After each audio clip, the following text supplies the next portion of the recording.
So welcome back to A Penny for Your Thoughts. We're back with Dr. Matt Darr and Ben Covington. Ben Covington. We already have a change in our script, but really appreciate you taking the time to join us here. We're going to talk about, obviously, how do we take the science and research you guys have done and incorporate that into the management of our field. So I'm Sean Bloomgren. My co-host is an idiot. My favorite sports in the Olympics are synchronized swimming and curling.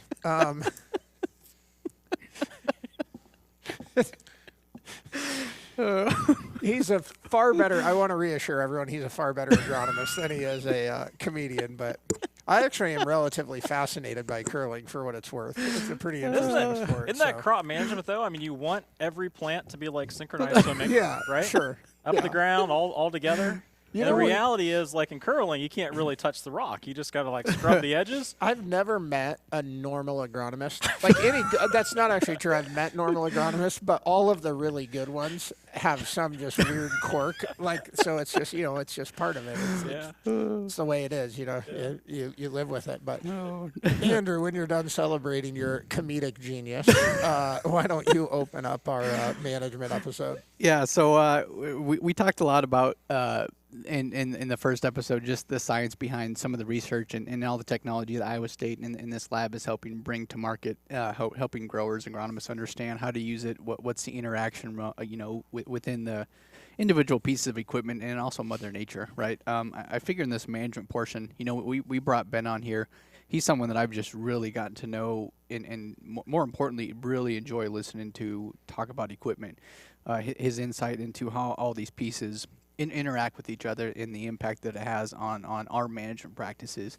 I just thought his insight would be extremely valuable. I thought I'd start with Matt. Well, hang on, Ben. Why don't you? We got your name. Yeah. Tell us a little bit about yourself and Sounds your great. role here. Yeah, so I'm part of the Digital Ag Innovations Lab here at Iowa State University. I came to Iowa State back in 2007, got an undergraduate and master's degree. And the cool thing about me is I'm not from here in Iowa. I'm actually from the eastern shore of Maryland. Wow. So really made a 1,100-mile trek to come out here. And really what brought me out here to Iowa was, we always called this the Wild Wild West, right? Is that you guys had wonderful large-sized fields, and it's just not something that I grew up with. Right, we were very, very cautious and conscious about the amount of nutrients that we put around on our crops. And so I really came from a place where every acre had a cover crop on it. And to come out here to Iowa and start to see how the farming actually happened in the Midwest, it's like, you know what? There's some things that I just didn't know. And now it's time to actually start to bring some of the experiences that I have from the Eastern Shore and start to put that out here and see what that actually happens. Yeah.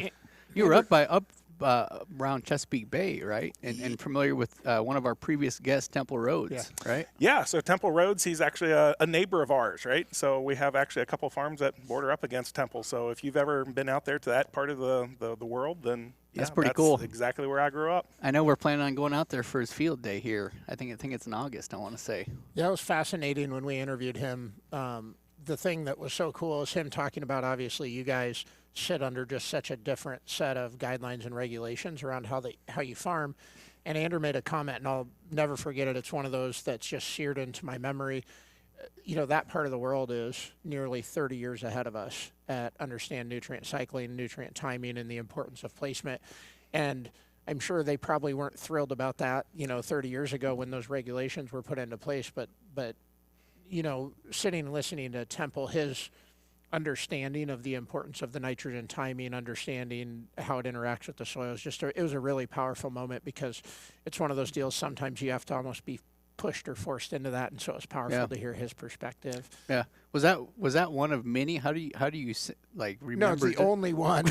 Yeah, it's the only one thing I've ever written down that you said. But Ben, if you would just Andrew paid you a really nice compliment, and I would echo that in the time that I've gotten.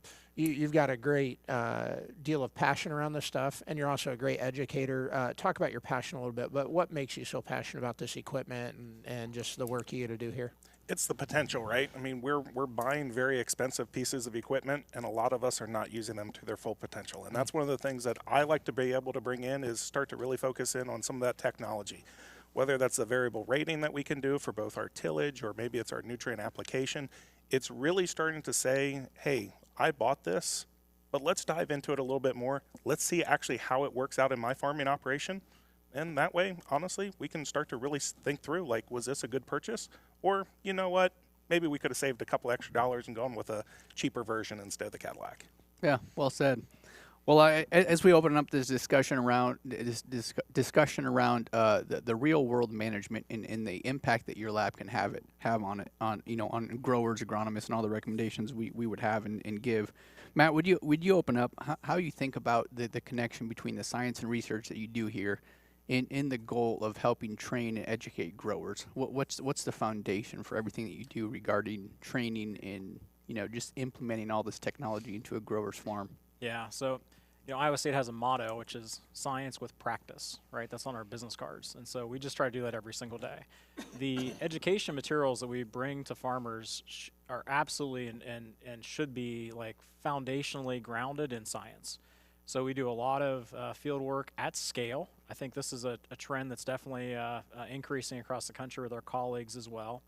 And then, for us in particular, because we have this unique set of people that work in technology year round, it's like, how do we take that and deliver it to a farmer? So we run good planter clinics because we have people that work on planters every single day of the year, right? That travel the world on planters.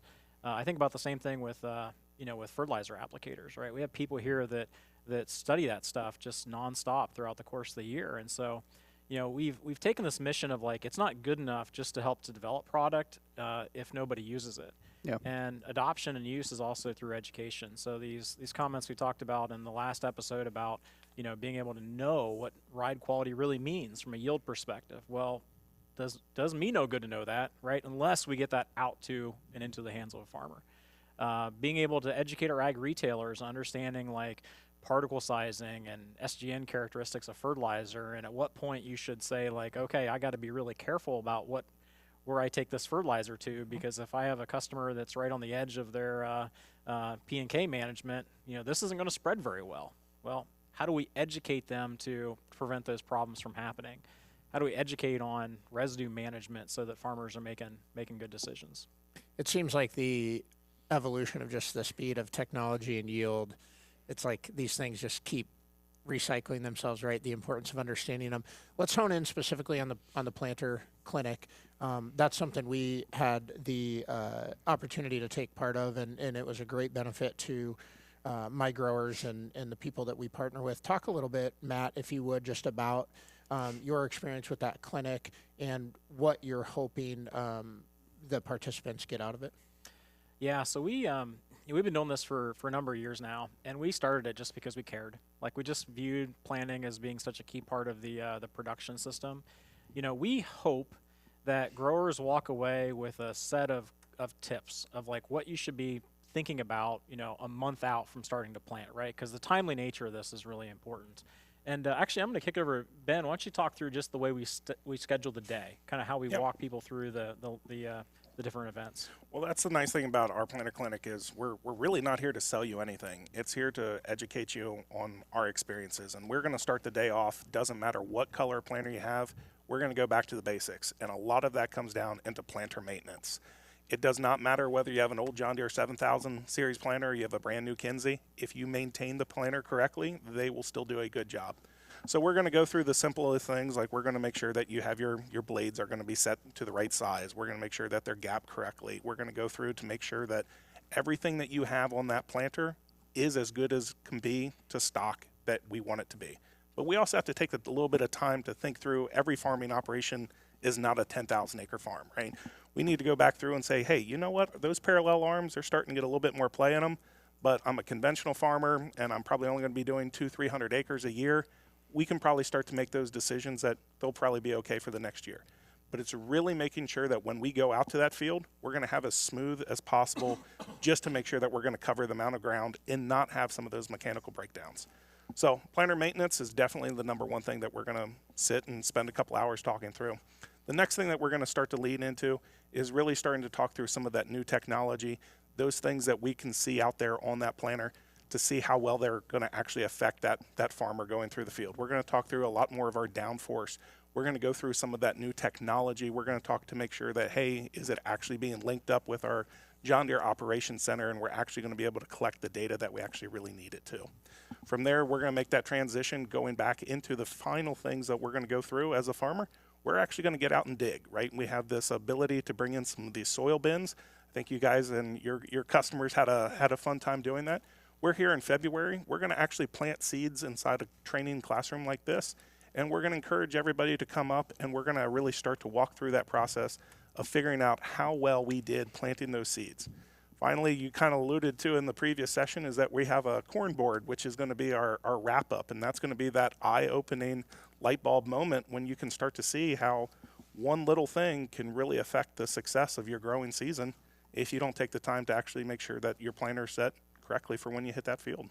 Yeah, super hands-on. Like, I think this is part of our overall mentality as an organization of education isn't just through PowerPoints. And how do we get people to really touch and feel things? And these soil bins, or we sometimes call them soil coffins because they're about that kind of size, right? That, I mean, they allow people to go up and we say, like, how do you know the furrow's too tight or the furrow's too loose, right? Like, we're literally teaching them how to take their penknife and get in there and figure that out. And those are things that can translate out to the field. Yeah. I know when we first approached that idea of doing the planter clinic with you guys, and I can't remember the first time I saw the schedule, you know, but my mind went to, holy cow, we're going to be here for 6.5 or 7 hours. And just thinking through, I'm like, there's absolutely no way my growers are going to sit through 6 or 7 hours. And in my mind, I just kept seeing this, like, they're going to get tired. Their eyes are going to roll back in their head. You know, they're going to be playing on their phones. And the cool part was at the end of the day, I don't think I had seen a single person take a phone call or pull their phone out. And you guys, and this is, I'm not attempting to do an infomercial for you guys or anything like that, but it was cool because, I mean, they were sitting there with their notebooks out, taking note after note after note. And you could tell it was just, for them, it was igniting this. Oh yeah, I've seen that in the field, or I know I need to go check that. It was really cool because you can tell it's the thirst for that knowledge is just it's very sincere from those growers. And then I think it's hard to get that information in other places. I mean, obviously there are some phenomenal mechanics, there are some great implement dealers, but I think sometimes they're stretched really thin, and that window of time happens so you know, it's such a narrow band of time when we go through that spring planting. And so it was awesome. Our grower feedback was really impressive. So yeah. I would echo that. I mean, I know enough about planters to understand each individual piece, and not to that, you know, the level of Ben or Matt by any means, but as an agronomist, just know the impact of those individual pieces on that unit, how they can impact our end goal, right? But I could still listen to Ben and Matt talk about that all the time. I'm still learning, right? So it's still fascinating, and I feel like it's fascinating to me as just a normal agronomist. I figured, I assume it's going to be fascinating to most people. Not sure I'd describe you as a normal agronomist, but one of the things that's been really cool in particularly this last year, right? So, high-speed planter's been out since 2015-ish, right? So, like, I remember giving presentations on back then about high-speed planting, and people just like, this is nuts, right? Like, who in their right mind would plant at 8 or 10 miles an hour, right? We now have farmers coming to these planter clinics that are the third owner of a planter with downforce and high-speed meters and all this technology, right? That, they weren't a leading adopter, early adopter in this, but now it's what's available to them. And how do we help them, right, where they didn't come into it with a choice of saying, I definitely want this, but how do we make sure they not only can utilize it, but really maximize the potential they have there? So that's been fun. Yeah, we've talked in our business a lot.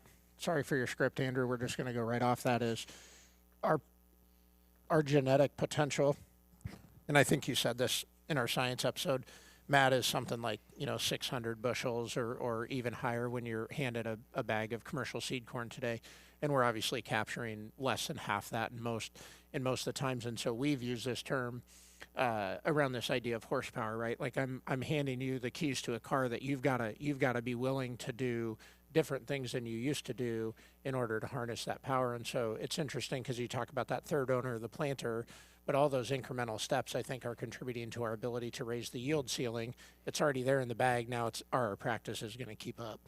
Yeah. So Ben, I want to build on this planter clinic just because, again, it's just so fascinating to me, and I think the goal of this episode is to help educate our growers and listeners on what some of those conversations are and answers that we can provide people with. What's some of the more common questions you get regarding, planter setup, understanding the impact of all those individual pieces and the impact on spacing, singulation, and plant-to-plant variability?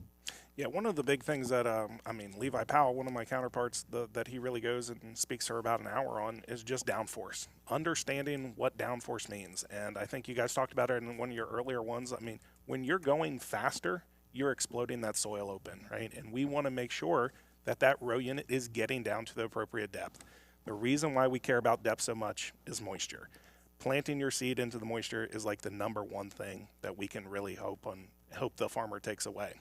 So that really goes into that next section is like, well, how deep do you plant? Oh, well, it's always between my knuckle and my finger, right? Yeah. And that is not the answer at all. The answer is you needed to get out there. You need to actually start to dig into your soil. You need to figure out where that moisture line is, and that's where you need to be able to place that seed a quarter inch below.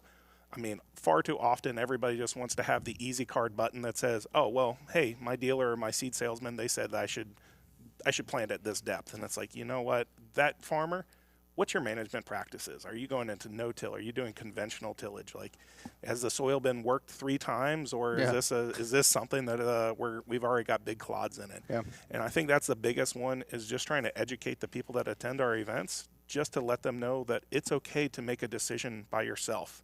You don't always have to talk to your neighbor or your salesman or something like that. Granted, they're going to have probably a little bit more experience because they're going to be working with several other different growers in the area. But the real thing is just trying to get those farmers educated and those growers educated to say, hey, here are the things that I actually should be looking for. Let me make my decision off of that. Yeah. Ben, I'm curious, as someone that's still learning, I feel like all the recommendations I give to growers, it's an evolving process, right? You get the question every once in a while, and I'm curious how you would answer this. We have so many different soil textures within a field, right? The variability is pretty large. Some fields it's minimal. Some it's quite large. How do you answer the question of a grower like, hey, I'm trying to find soil moisture, but we have all these different soil textures, and that moisture level might be a little bit different. What would your recommendation be then? Well, my recommendation is, if you really do have a lot of those different soil types, is to go back through and start to look at maybe a previous yield map, right? Figure out which ones are going to traditionally yield the highest, right? And for me, I'm going to put a little bit more effort to make sure that I'm going to set those seeds up to the best success I can. I'm not going to go ahead and set my planter for something that I can only pull a third of the year yield off of the rest of the field. I'm going to go out to that spot and I'm going to check there. The biggest thing I can say is, don't set your planter up on the headlands, right? Actually do a stop out in the middle of the field where you don't have a lot of soil compaction. It's not where you're bringing in the trucks in the fall. You don't have the grain cart traffic. Set your planter to that area of the field, and that's probably going to be more impactful than anything else that you do. That's good advice. You guys ever been in the field with a customer setting up the planter for the first field of the year? Oh yeah. What's that process look like? Well, this year we bought the hold-up things you guys showed us There in you the go. planter That's clinic. what I was like, so one of the things that's always stood out to me is, like, oftentimes when you're starting that process, you're usually driving a lot slower than you typically would plant, right? As you're just getting into the field. And then you plant and close the furrow, and then you're out digging, right? Right. And it's like being at a crime scene, right? When it's been totally weathered over. You can't really tell what happened, right? So Ben, maybe talk about the closing brackets you guys give out. And Sounds good. Yeah, that's part of our planter clinics, is that we made these, we helped design these little hold-up brackets that you can put on the closing tails of your row unit, no matter what the color that you have. And what it really does, it allows that farmer to be able to go out into the field and to plant at speed. You're there dropping the seeds, and it leaves an open, exposed furrow, right? And that's really good for us to start to see, to really make sure that we're actually getting some of our key metrics like moisture, setting our downforce correctly. Is because if that furrow is already closed over when we're out there walking right behind the planter, then something tells me that we probably did not do a good enough job creating that space for that seed to go into, right? We want to make sure that we tamp down the sidewalls enough that it stays open. You know what? It's a really simple tool that we really implement very heavily in our operation, just because we're the ones that are getting out 4, 5, 10 times in a field, depending on what the study that we're there to chase, because we want to make sure that we're doing the best job possible. Yeah. It's There's only one kind of soil that falls into a furrow, and that's dry soil. And so what happens there is you're putting dry soil right where you want moisture, right? You're basically packing that, right around the seed and causing more issues on emergence timing and delays and variability. Yeah, when you were talking in the first episode about the variability, even plant-to-plant variability, and I think you mentioned 160 to 300 bushel, plant-to-plant variability. It sounds so simple to me, but I think about your planter clinic and what you did for us. We had, I don't know, 35 or 40 growers here, and some of these are some of the best producers, I think, in the country. And some of those ideas had never occurred to us before to go out and just simply use one of those lockups. And it's amazing what that does. The term that comes to my mind is just like empowerment, right? It takes it out of, it takes kind of the mystery out of it. And just, okay, well, this isn't really that complicated, right? There's a few factors. Getting it right is not easy. I'm not suggesting it's simple. But when you have a set of parameters that you're looking for and you can leave here after doing what we did, it's actually relatively simple, and your confidence, I think, goes up. And I think it allows the grower to feel a lot better about the job they're doing, right? Because I think a lot of times you mentioned they call their neighbor or the dealer. And, it's funny, you be in the planter tractor and your neighbor will call, how much downforce you running? It's like, well, how on earth is the downforce in my field necessarily representative of the downforce you should have in yours? But I really appreciate that. I appreciate the empowerment for us to go do our jobs well as agronomists and advisors, because it gives us the confidence to help probably in a significantly better way than we have. So talk a little bit, if you would. You mentioned the coffins or the soil boxes. Talk a little bit about what those are and why you guys designed them. Yeah, I think the general idea there is like when we talk about furrow compaction and the strength of a furrow, like we know that it's really hard to explain that in a video or in a photo, right? And so the whole idea with the soil coffins was, how do we create environments so that we can actually show people, like you saw a webcam video, right, as that seed's getting planted, and then let them come experience it. And we set them up with dry conditions and wet conditions and different levels of downforce to visually see, like, this is what's going to happen when you're in a wetter soil condition, you go too heavy on downforce. And that tactical element of them being able to feel that and see that with multiple senses is essentially how we hope to get more translation of that into the communities that we serve. Absolutely. Ben, would you talk a little bit about, we talked in the science episode about the, I guess, non-commercially released, but the technology that's coming from Deere with the FurrowVision. Will you talk a little bit about how you see that maybe more near-term impacting? So we know we're going to have a camera. We're going to be able to see some of that more in real time. We've talked about the idea of the row exploding, right? Help us understand, how do you see that impacting a grower and their reaction to what's happening? I think the biggest thing that I can say is that when we start to think about what that brings into the farming operation, we are not farming with 12-row planters. We're very rarely even farming with 16-row planters anymore. We have larger planters that are covering a lot more ground in a very short period of time. And so for a farmer, right, having a camera like that is just going to give them the peace of mind that when they are covering that 72 acres an hour with that 24-row planter, they're saying, you know what, this field was planted in a good condition, but here's how I know that, is because I can start to see on my screen the different feedback loop of saying, hey, my sidewall's held together.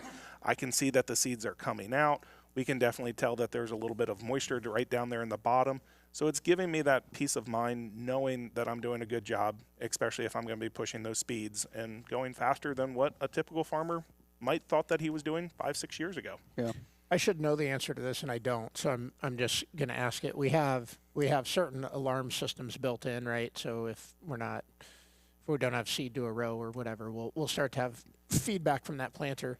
Is anybody playing with that in terms of, we talked about in the last episode, ride quality getting below a certain metric, or I'm just thinking, are we playing with the ability to plug something in to say, like, hey, I want my ride quality to maintain 96, and if it doesn't, I want an alarm to go off to tell me to make an adjustment. Are we working on those types of systems? Yeah, I would say the industry as a whole is absolutely exploring those sort of, again, this back on this whole continuum of job quality. Yeah. Of the more we understand about the science behind each one of these metrics and how that relates to future performance allows us to put in guardrails or requirements of we will not go past this point. Yeah. Good.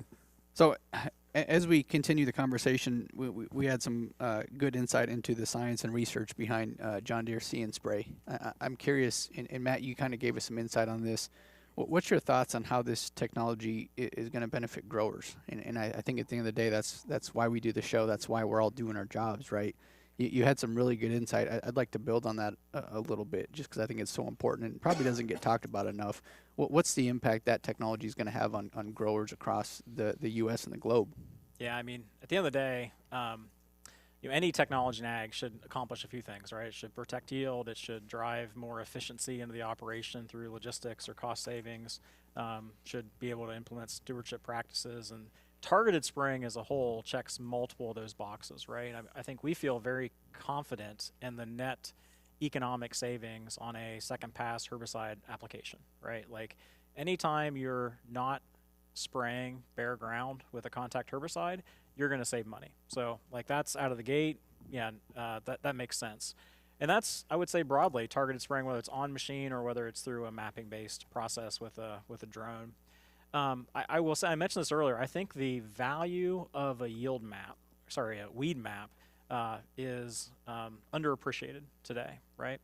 We know that in agriculture, we make a lot of maps that we don't use, right? I think that's an Is that true? understatement. So what maps do we use? We use maps that have predictability to them, right? We use soil sampling maps for P&K recommendations all the time, right?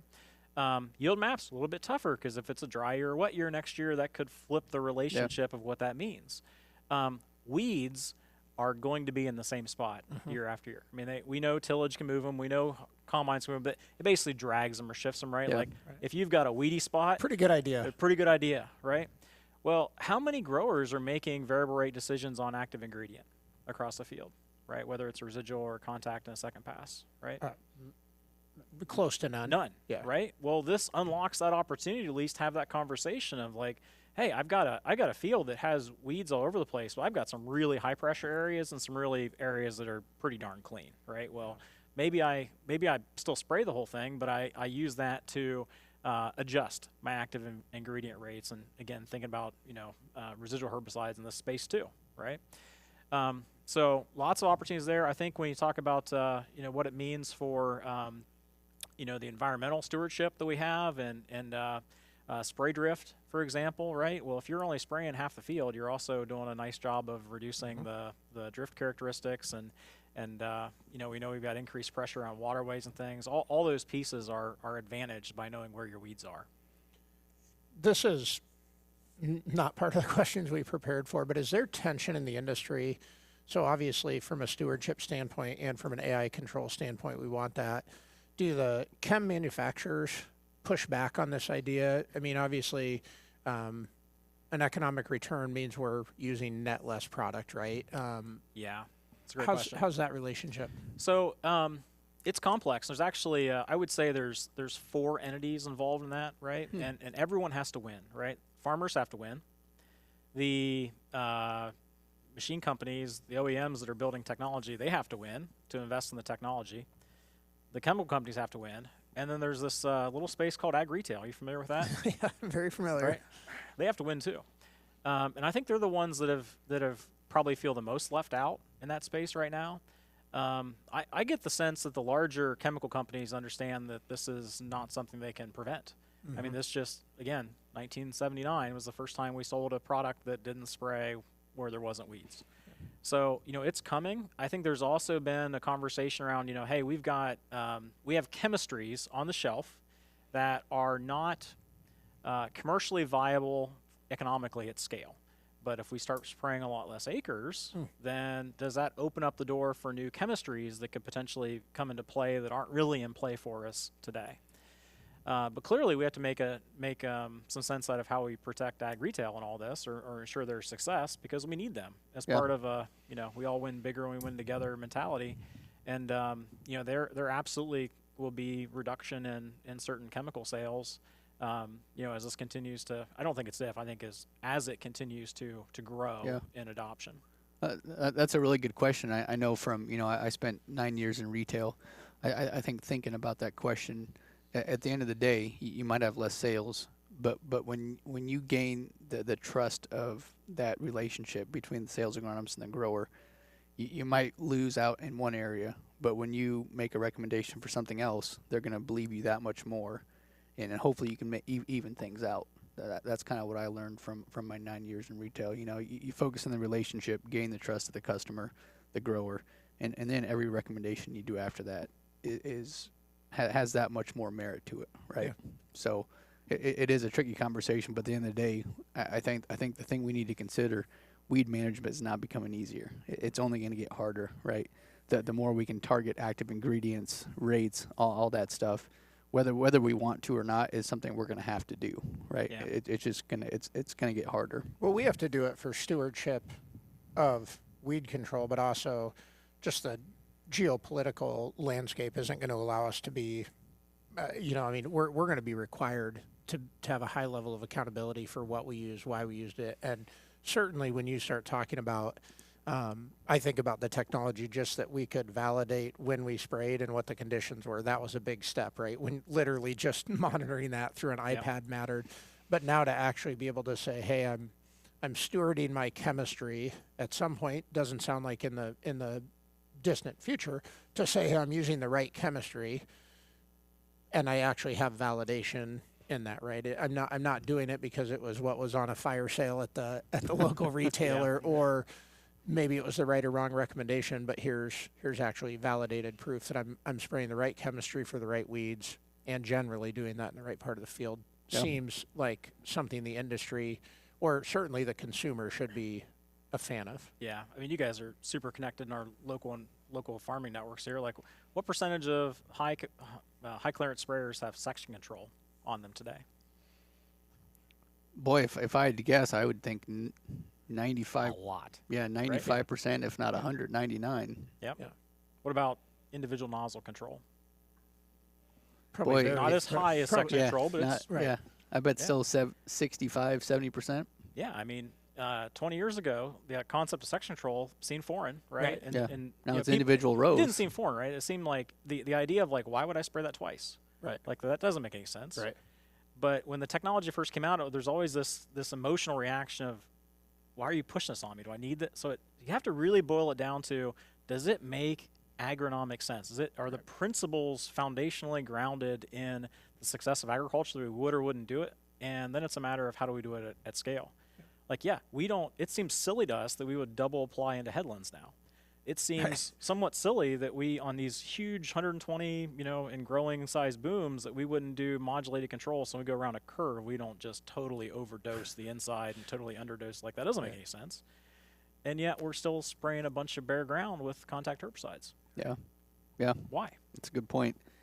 Ben, building on this conversation, how is researching all this technology, looking at See and Spray, how is researching that, understanding some of the things you guys have looked at, how has this and how is it going to help shape how you make recommendations to growers regarding this technology?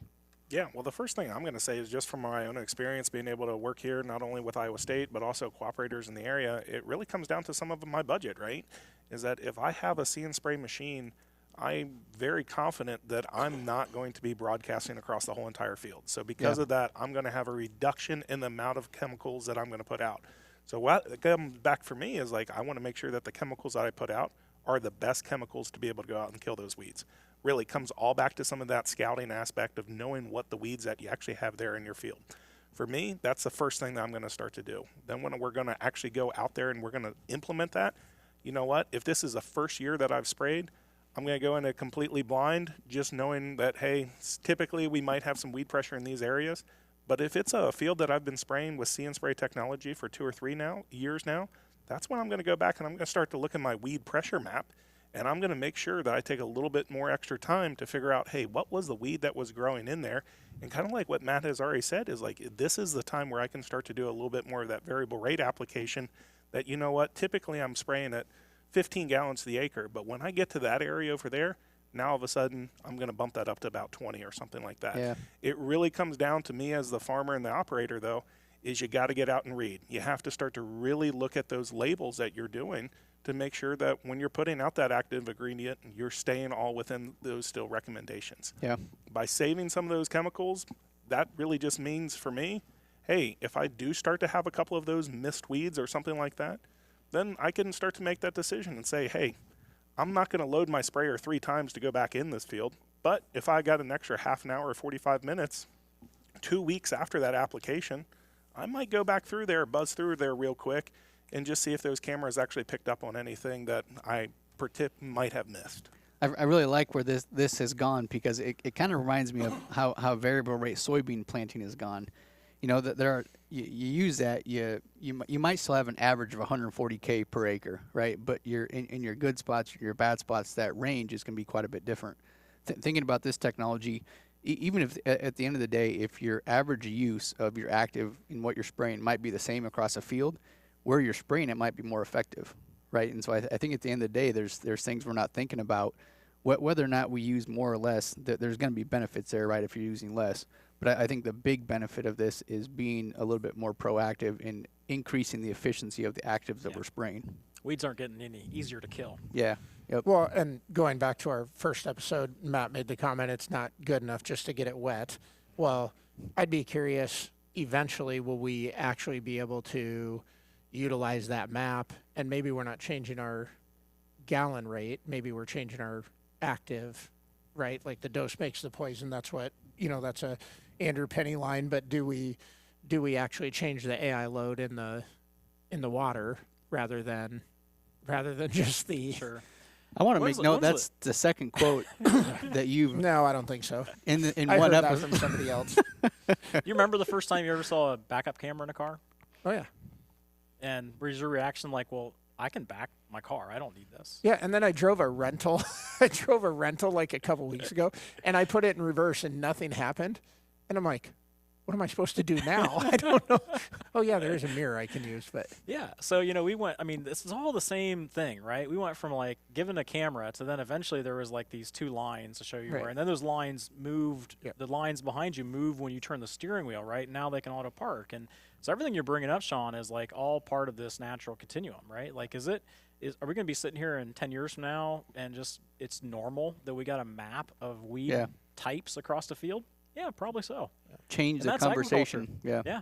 We had a conversation a couple weeks ago about, just how quick the drones have changed, and we were laughing because I remember literally my little DJI, controller, and we had made these like 6-foot tinfoil, extenders just so we wouldn't lose the thing as we flew it out across the field. And we were actually talking with your old counterpart, Dr. John Fulton from the Ohio State. Yeah. Good friend. Yep. Let's transition a little bit, Matt, if you would. I'd like to talk a little bit about tillage practices, soil compaction, those sorts of things.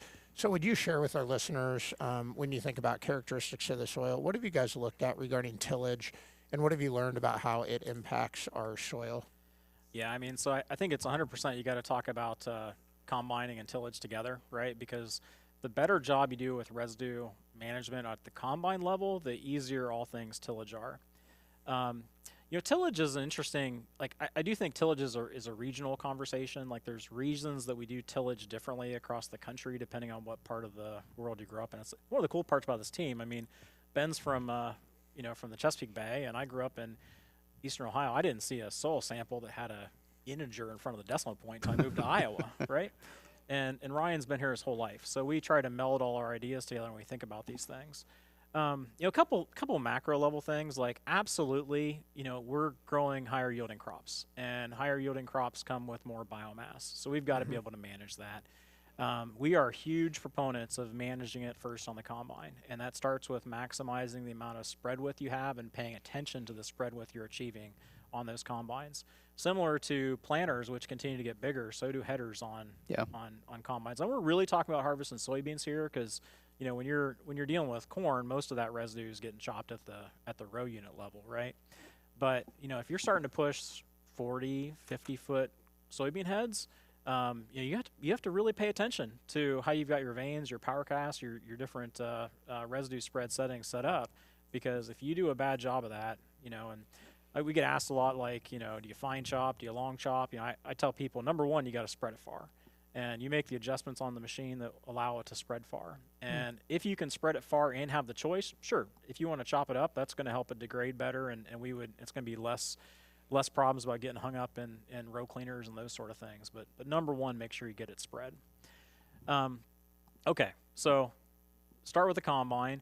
I would say, one of the things that we definitely have focused on here is the reality that spring tillage, although, seems awfully necessary in a lot of our environments, you can see every single tire that goes through the field after spring tillage, right? When you think about what we're doing in spring tillage, the track on one of these tractors or lug on a tire, right, is 2.5, 3 inches tall, and then the whole thing sinks, right? So you're taking that soil surface and you're pushing it, 3 inches deep into the soil. And then we're running a field cultivator at 2.5 inches, 2 inches, right? Like, we're not even tilling down to the level that we press that soil through the tire and the tire engagement. And we've done this, Ben's done this a lot in grower trainings too, where we take a leaf blower out and just walk behind the tillage tool and just take a big industrial leaf blower and blow all that loose soil off. And you can see the pattern you're leaving below the soil surface, which is an awesome way to indicate whether you're doing a good job or not. We have promoted to folks, like we most of our fields, we till with the angle of the planter. A lot of folks still till at an angle offset from that, and for us, we feel like you're just better off with tire traffic to keep it all going the same direction.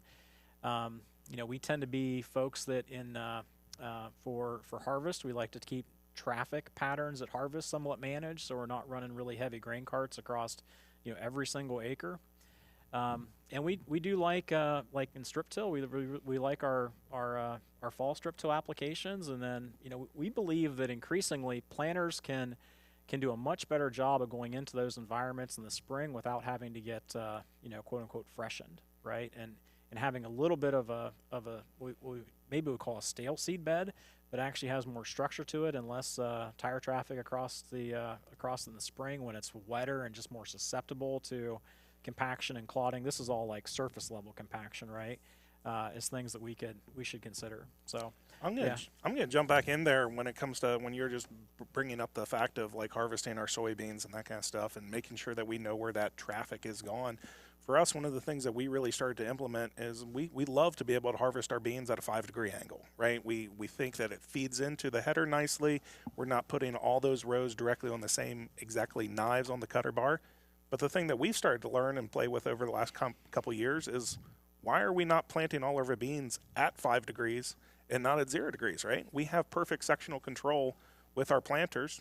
It's no issues at all just to say, hey, instead of making the combine go at an angle, let's go ahead and make that planter go at an angle. That way, any of that poor residue distribution, it's all in a very nice line going forward. And you bring up a really good point, is that we've done a lot of studies, and one of the things that we see our customers overlooking the most is really coming down into the knife bank on the combine when you're dealing with your soybean residue. Matt brought it up and made a great point, is like, yeah, we all think that it's best to have that residue chewed up as fine as possible.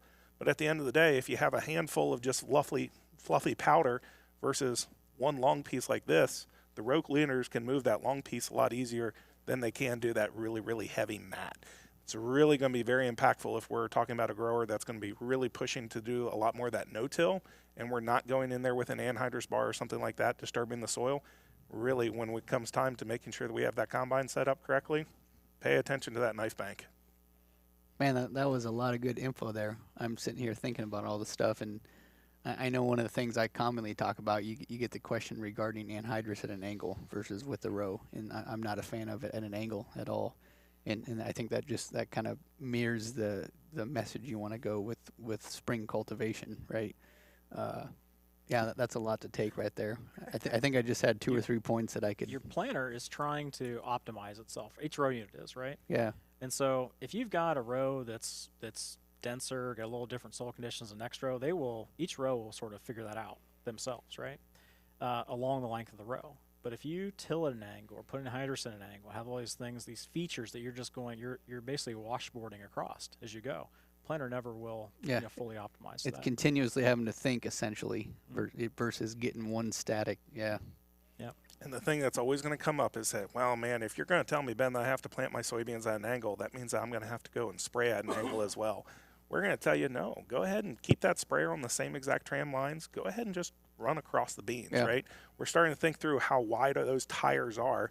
They're 18 inches wide, and our sprayer booms are typically going to be 120 feet, right? Yeah, let's go ahead and put those tracks in the field.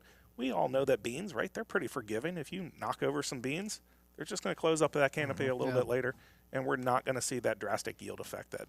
I like that advice. That's something I commonly find myself struggling, because realistically, if we could have growers go across the row, that would you're damaging less plants as a whole. Yeah. But no one likes the ruts that as you combine. So if you could do that, I like that, because you're probably going to damage less plants if you're just going against straight with the field, but against the row, right?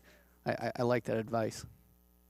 It's a whole systems approach, right? Now you're sitting back here wishing that, man, we just got done with planting. Man, we should have had this podcast a couple weeks ago, right? Yeah. Could have changed up our practices a little bit. I like that, though, because, I mean, it's stuff, again, I'm still learning, stuff you don't think about, but it's as simple as why do we combine the row at an angle? Why don't we just plant at an angle, and then we can still harvest when we're bringing some serious weight and go with the row, follow the same pattern that you have historically.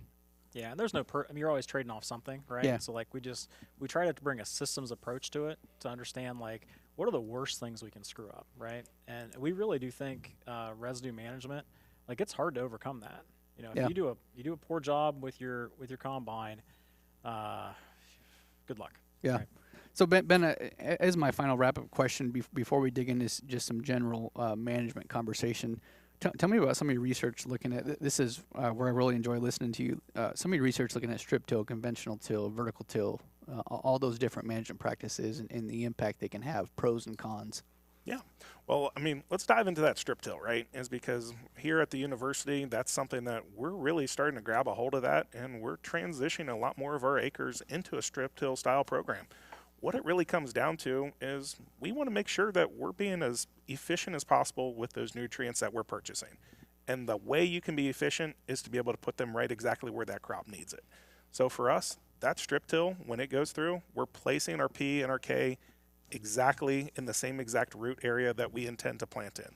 Well, you know what? With a lot of this new technology, it's already going to have that variable rate capability, right? And because of that, why do we not use that to our fullest? We're going out there, we're taking individual soil samples, we're doing it on a 1 acre grid. We're starting to build up a very good portfolio of knowing what our soils are capable of, and then we can start to transition that back into whatever application piece of equipment that we're using to put that in there. Now, granted, Matt actually hinted on this earlier, and that's one of the things that we've learned doing strip till since 2016. Fall is forgiving, and that really comes down to is if we're going to be going out there in the fields, let's go ahead and do it in the fall. Make those strips, and then we can just come and plant right back on them in the spring. We're not having to go back out there and refreshing the zones or anything like that. That's some study work that we've done over the past couple of years. Is like, well, is there a difference between the fall and the spring?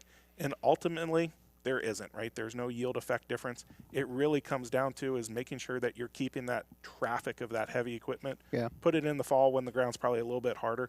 Let it mellow out over the wintertime, and you'll be perfectly fine. For me personally, like there's different types of bars that are out there. And one of the things that we really started to love and enjoy is having a triple system on the side on our strip till bar that we use. Yeah. It allows us to go fast. I remember having that conversation with you in the field, and that's yeah. where, I mean, I've heard of that, never thought as in-depthly as when you were describing and talking to me about it in the field. Mm-hmm. Can you build on that and kind of tell our listeners what you told me in the field? Yeah, basically, one of the things is like the bar that we utilize is called a Soil Warrior, right? And that's a bar that has a dual compartment bin. It allows us to be able to put that fertilizer down, but it gives us the ability to change out the different types of tillage apparatuses. And the one that we particularly really like is using a Coulter style system. We're looking at that Coulter system probably a little bit more than a shank style, is because it allows us to go fast. If we're going to use a shank, it's going to be able to go in there, create a nice void, and then we'll use the other two Coulters to be able to tamp that down. But really what that does, the Coulter style, is it doesn't create a hard pan. There's not a smearing action. You're getting that benefit of using something like a vertical till tool where you're only cutting and excavating that one part of the soil, And it basically, as the coulters go through, they cut the soil, they lift it up. There's different containment coulters. You mix in your fertilizer, and then it tamps it all back down. It's a very smooth transition to be able to prepare that soil. If we go to basically a shank style, we can pull it a lot slower.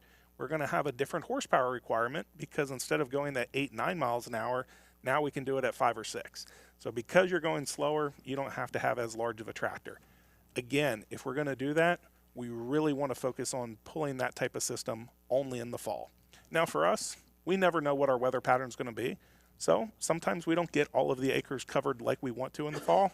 That's why that coulter system really gives us that benefit. Like for what we did when you came out to visit us this year in the spring, is we had 2 or 3 fields that we just didn't get around to. Yeah. So we said, hey, let's go ahead and knock those out.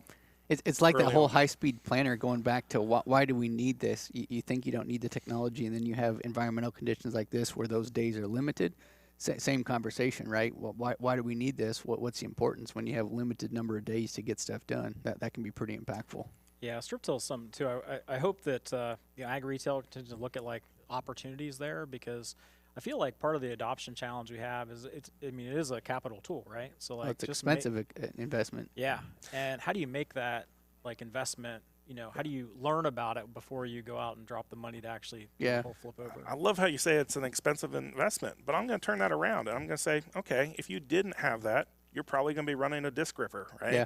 That's going to be 18 feet wide, and you're going to be burning 30 plus gallons of fuel at an hour, and you're going to go 6 miles an hour, right? You're going to I love where you're going. You're going to use that high horsepower tractor that, frankly, it's not cheap, right? It cost us money. And you're broadcasting nutrients where you're probably with a limited root system and a narrow root system, you're probably accessing a certain percentage of those nutrients you're applying. And you're paying somebody else to do it. Yeah. I look back at, you can look back and think about different things we did, like the moldboard plow, right? And you just sit there and go, I get it. I understand why that's the tool we used, but you look back and you're just like, you would never do that again with what you know today. And I just think, I don't know when, but we're going to look back at broadcast fertilizer applications and we're like, what on earth were we thinking? Yeah. Let's put 100% of what we believe we need on, but distribute it knowing full well that 50% of it's probably never going to come in contact with the desired host. And it's like, it just seems, it seems so like such a chaotic thing to do.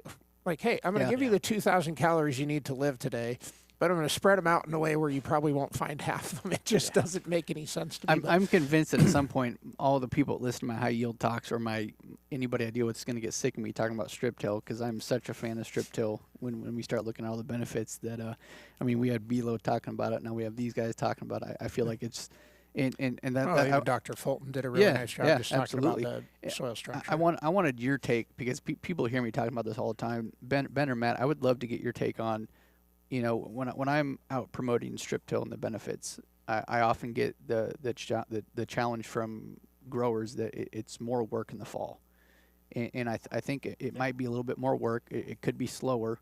But what are, and Ben, you started to touch on this, some of the things you won't have to do and the time you'll save. I think the pros far outweigh the cons. And if you could maybe, if you had a grower maybe ask you, hey, what's your thoughts on, is it more challenging in the fall? Where can I save time and money? What are the benefits? What would your answer be? The first one is it comes down to your ag retailer, right? There's no need buying a machine that you're going to apply fertilizer with if your ag retailer says that there's no way that they can support you at the time that they need it, right? If they're just going off a hand to mouth right now with the amount of tender trucks or the drivers and that kind of stuff, that it's probably going to be a little bit harder for you to say, yes, I'm going to dedicate all my acres to doing this. But really comes down to is you have to start to think of this as the whole entire system approach, is that, you know what, it's really hard for that farmer to say, well, I'm going to convert all my acres over to this because I just bought this disc ripper for $100,000 2 years ago, right? They're going to say, well, I own it, so I got to use it. I got to go out there and do that recreational tillage. But for me, I'm going to take the step back and I'm going to go through and I'm going to say, hey, you know what, you can do your recreational tillage, but at the end of the day, how much is that actually going to cost you? And by the way, you're going to have to go back out there again in the spring with your field cultivator. Right. And you just start to add up all these programs right on top of each other, and it says, wow, man, this is an expensive way to farm. What I will say, though, is some of the cons that I can see from my experiences, I don't want to skip on my herbicide plan in the spring, right? Is because typically right now, you're combining both a tillage practice and no-till, right? And so when it comes to herbicide, making sure that you're going to use that products that are going to have that little bit of a burn down in it, as well as a good residual that doesn't need to be incorporated. So that's going to probably cost you a little bit more money, but if for us in our operation, it's definitely paid for itself, and it's one that we can make those investments in that chemistry. Yeah. Hey, Andrew, you're, I think the other thing that, so we would say that like there's not maybe more hours in the field, but the thought process, the machine adjustments, it's a different kind of operator in a strip till unit than there would be in a disc ripper, right? Like it's, you know, it's almost more like a planting mentality. And so I do think that's a limitation, a barrier that whether it's through, you know, custom operators or you know, overall farm management, you got to work out. Yeah. I would think it'd be something that'd be wildly empowering though to the actual grower when you actually take back the fertility component. And you've reiterated over and over again that planting starts with the combine. Well, if I know the second I'm getting out of the combine, I'm going to go jump in the strip till machine, or someone with an equal stake in my operation is going to be responsible for literally building the track that I'm going to plant in and the food source for my plant, I got to believe the sense of ownership goes up significantly, because we all have, you know, the guy you throw in the ripper and you know, it's a completely different, I think, sense of ownership in the final outcome. And I think it would drag that mentality a lot closer to what goes out of the back of this combine is going to be almost immediately impacted by the next part of our system. So. Yeah. So Matt, the final question before Sean has his good wrap up question. I like to be challenged in my job and just think about things differently, because we are always evolving with our technology.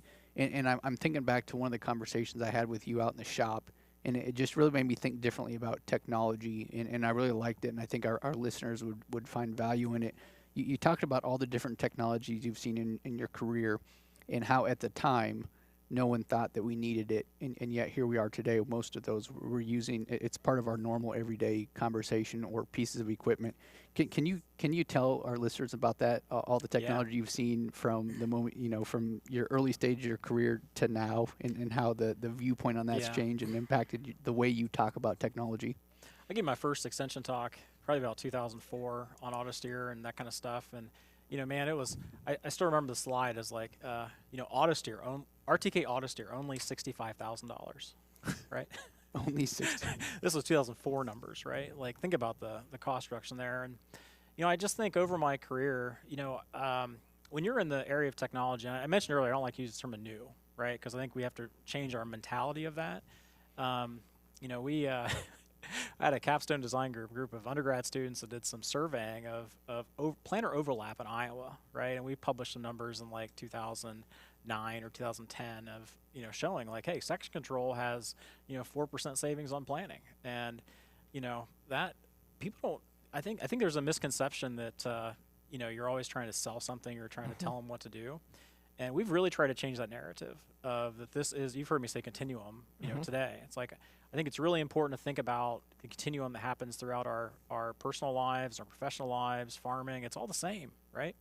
Do we need, you know, small field robots, right? I don't know, maybe not every farm, but, you know, my shop at Sam's Club, guess what they use to sweep the floor? Right. Yeah. A field robot, right? Yeah. All amongst kids running around and waving at it, right? Yeah. And so I think we just need to be appreciative of the fact that we've been farming for a very long time. To me, I think there's only been a few like macro level, like GPS, that's an inflection point for agriculture. Genetics and traits, right? I remember the first time I sprayed a field of soybeans with Roundup, and everybody was like, "Are we sure?" We're gonna find out. I put it in the tank. Are we really sure they're not all gonna die? Like, those are inflection points. But most of what we deal with in agriculture and technology is just this continuum. And you know, the free market will work out if it's got value or not. At the end of the day, these things that solve real problems, right? You know, getting plants out of the ground consistently, quickly, growing at the same rate, that's the same problem we've had for decades. Not spraying weeds that aren't there, right? That's a problem we've had for days. You know, getting our residue, getting our soils to warm up at the right time. You know, technology, as long as it continues to be grounded in those topics, I think is going to make us really successful in agriculture. Well, it's a really good transition to the question we like to ask as we kind of end our show with our guests, which is both of you have been a pretty influential part of some pretty cool technology, and this is nearly impossible, but it's kind of fun to put you on the spot about. So we're going to start with Ben, and then Matt, we'll let you answer the question. But if you had to pick, just the one thing that you feel like you got to participate in that's having a significant impact or will have a significant impact in agriculture, what would it be?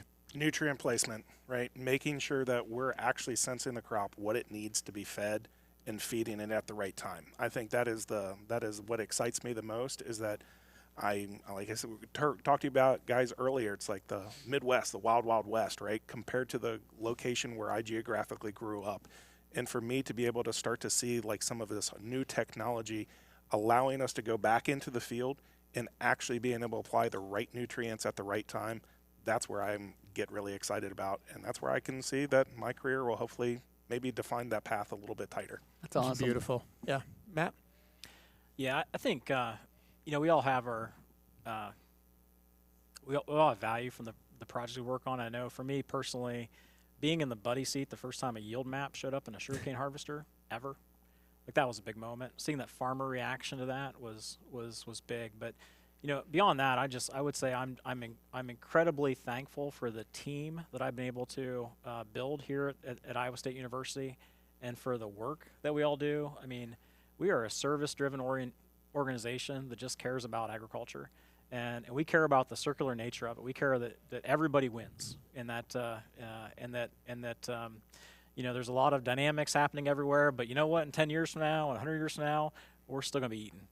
And so, our mission to feed and fuel and clothe the world is not changing, and really proud that we've got an opportunity to be in the middle of a lot of those things that not only help new technology get out the door, but also help farmers understand how to use it and have a positive impact on their productivity and environment.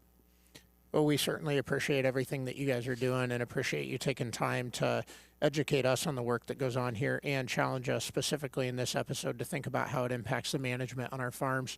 Our show is called A Penny for Your Thoughts. My agronomist, Andrew Penny, part-time comedian, full-time agronomist. Andrew, I would like to cash in my penny. Will you give me your succinct takeaways? You bet. I have, we'll see how many I actually talk about. I got a lot of notes written down for different highlights that stood out to me, other than your love for curling and Olympic synchronized swimming. Absolutely. The first one, Matt made an interesting point. The goal of this whole lab is to help make us more efficient and better at what we do, and whatever that is, right? And it really stood out to me talking about even in the good parts of the field, we have 160 to 300 bushel range, looking at plant-to-plant variability.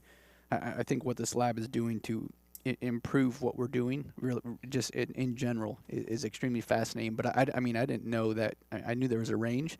I didn't know it could be that big, even in the good spots of the field. So I think that's something as growers and agronomists to think about.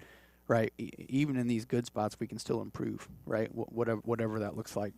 The second one that got me thinking is how the see and spray technology is going to help benefit growers and just anybody dealing with this technology. I think it's more than just, hey, we're going to save money. I think it's bigger than that. It's gonna change the way we talk about weed management in the next 1 to 10 years. Right, we're going to be more prescriptive with our actives. We're going to be able to understand where we might need a little bit more residual because of the weed populations.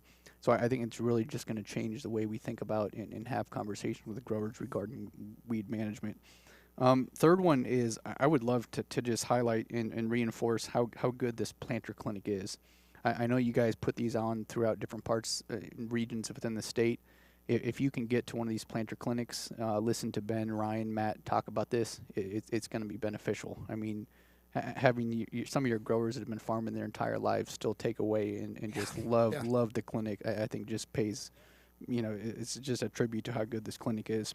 And then finally, I think, again, I think listeners will probably get sick of me talking about strip till, but man, I don't think there's a better way to manage our P&K. A lot of my high yield talks are about nutrient concentration, right? Corn plants have mechanisms that actually sense nutrient concentration and our yield potential in that early season signaling that goes on within the plant. It is all focused on nutrient concentration. So I think above and beyond just the savings, not savings, that's not the right word, just efficiency of the nutrients we apply within that band, soil health, all those conversation pieces that really drive these high yield conversations. It's just a good foundation for that. Yeah. Those are my key takeaways. I love it. Well, great takeaways. I'm going to just add to the See and Spray component. The thing that I hadn't really thought about is the natural continuum of that technology and really transitioning to a period of time where we're understanding our weed pressure and how that's going to impact, I think, is really critical. But guys, I would say we always try and make sure that we express our gratitude to our guests, and I always feel that way. I think it's even more cool to sit in this room where the actual growers that I get to work with sat only a couple months ago. And when you talk about the plant-to-plant variability, my immediate response to that is, okay, so what? And we got to sit in this room and talk about the okay, so what? How do we lessen that dispersion? How do we improve the quality that we're doing? And then all of this research you guys are doing, some of which we get to hear about and some of which I'm sure we'll find out as time goes on. But just really want to make sure you guys know it feels like you're nailing your mission, and we get to see the actual byproduct of that in the field. And so appreciate that. And I don't think it's possible to do that without a great deal of passion, which both of you have, Ryan has, and it's clear and evidence in the byproduct of your work. So just greatly appreciative of that, and I know our listeners will benefit greatly. As we end, Andrew, give our listeners a teaser about what's coming next. Yeah, so Ryan, Matt, and Ben, we always like to leave our guests with a little teaser for the next episode. And as you know, this is our second episode now. We're incorporating video, and so we're doing something new to help grow our audience and give our audience what they want. So our next episode, we're going to be traveling down to Lafayette. And road trip, having a fun day with a bunch of university professors from the University of Purdue talking about tar spot, high yields in corn and soybeans, and also nitrogen management. So it should be some fun conversations and some fun episodes. Guys, thank you very much. Appreciate it. Thanks for having Thank us. you guys.